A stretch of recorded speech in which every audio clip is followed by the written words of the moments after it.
Hello जी, कैसे हैं आप लोग? तो आज के इस वीडियो में हम लोग ना बायोलॉजी के चौथे चैप्टर यानी कि जनन स्वास्थ्य को क्लियर करने वाले हैं। हर एक इम्पोर्टेंट क्वेश्चन को, जो भी आपका ऑब्जेक्टिव है ना, जो भी इम्पोर्टेंट ऑब्जेक्टिव है वो चुन चुन कर मैं 10 साल के प्रीवियस ईयर यानी कि क्वेश्चन बैंक से चुन चुन कर लाया हूँ। तो चलिए जल्दी जल्दी देखते हैं कि पहला क्वेश्चन जो बोल रहा है वो क्या बोल रहा है। तो पहला ही जो क्वेश्चन हमारा बोल रहा है कि इनमें से कौन जनसंख्या नियंत्रण का प्राकृतिक उपाय है। प्राकृतिक उपाय जनसंख्या नियंत्रण का कौन है? तो ए और बी यानी कि शिकार और प्रजीविता, ठीक है, प्रजीविता दोनों ही क्या है? तो प्राकृतिक उपाय है, ठीक है ना। चलिए आगे, चलिए जी।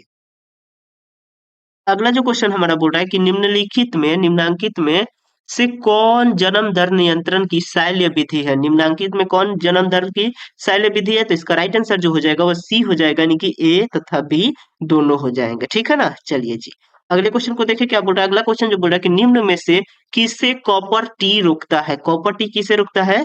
तो अंडोत्सर्ग को रोकता है, ठीक है ना। चलिए जी, अगले क्वेश्चन को देखते हैं हम अपने। अगला जो क्वेश्चन हमारा बोल रहा है कि महिलाओं में शैल्य क्रिया द्वारा बाध्यकरण प्रक्रिया को कहते हैं, क्या कहते हैं? तो इसका राइट आंसर जो हो जाएगा नलिका उच्छेदन कहते हैं, नलिका उच्छेदन कहते हैं, ठीक है ना।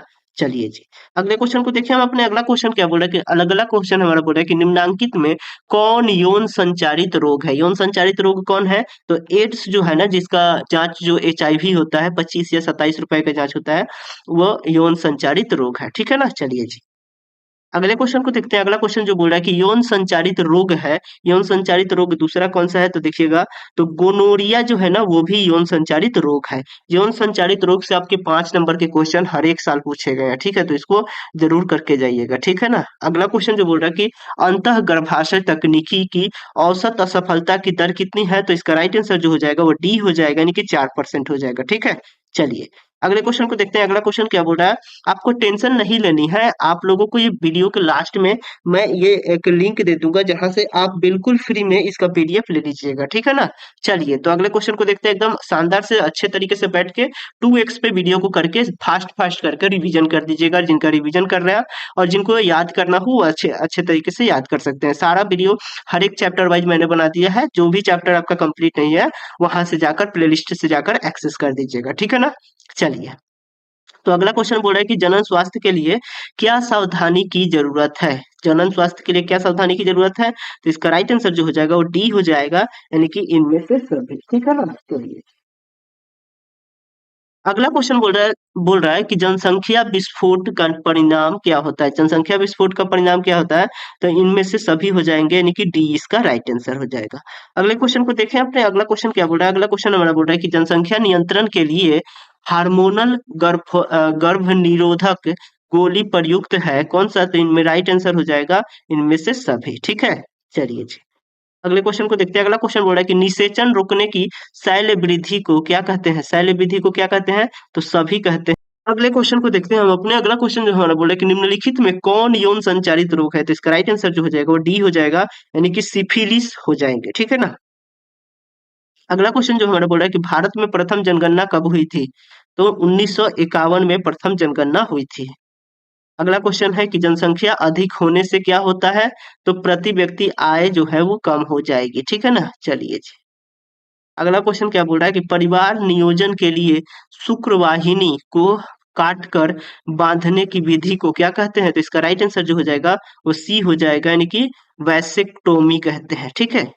चलिए, अगला क्वेश्चन क्या बोल रहा है देखिएगा। अगला क्वेश्चन बोल रहा है कि ऑस्ट्रेलियन एंटीजन जांच द्वारा किस बीमारी का पता लगाया जाता है। तो इसका राइट आंसर जो हो जाएगा वो बी हो जाएगा, यानी कि हिपेटाइट्स बी हो जाएगा, ठीक है।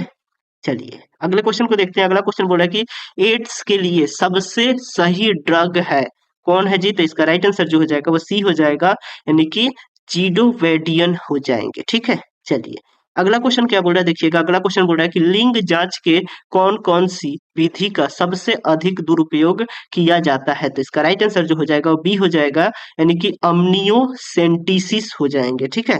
चलिए, अगला क्वेश्चन क्या बोल रहा है देखिएगा कि जन्म दर नियंत्रण की विधि कौन सी है। तो इसका राइट आंसर जो हो जाएगा वो सी हो जाएगा, IOCDS हो जाएंगे, ठीक है। अगला क्वेश्चन बोल रहा है कि कॉपर टी रोकता है, कॉपर टी क्या रोकता है? तो निषेचन को रोकता है, ठीक है। चलिए, अगला क्वेश्चन जो बोल रहा है कि निम्न में से कौन विषाणु जनित रोग है? तो इसका राइट आंसर जो हो जाएगा वो डी हो जाएगा, यानी कि इनमें से सभी। ठीक है, चलिए अगला क्वेश्चन हमारा बोल रहा है कि जनसंख्या अधिक होने से क्या होता है? तो जनसंख्या अधिक होने से क्या हो जाएगा? तो आय में भी कमी हो जाएगी, खनिज पदार्थ की भी कमी हो जाएगी और जमीन में भी कमी हो जाएगी, यानी कि इनमें से सभी इसका राइट आंसर होगा। तो जैसा कि आप सभी को बता दूं कि ये चौथे चैप्टर का लास्ट क्वेश्चन था। तो अब मिलते हैं इसी तरह के शानदार सेशन के साथ अगले पांचवें चैप्टर के साथ। तब तक आप पढ़ाई कीजिए अच्छे तरीके से। और हाँ, इसका पीडीएफ जो है वो मैंने टेलीग्राम में डाल दिया है, तो डिस्क्रिप्शन बॉक्स में जाकर टेलीग्राम में जरूर जुड़ जाइएगा और वहां से इसका पीडीएफ ले लीजिएगा। धन्यवाद।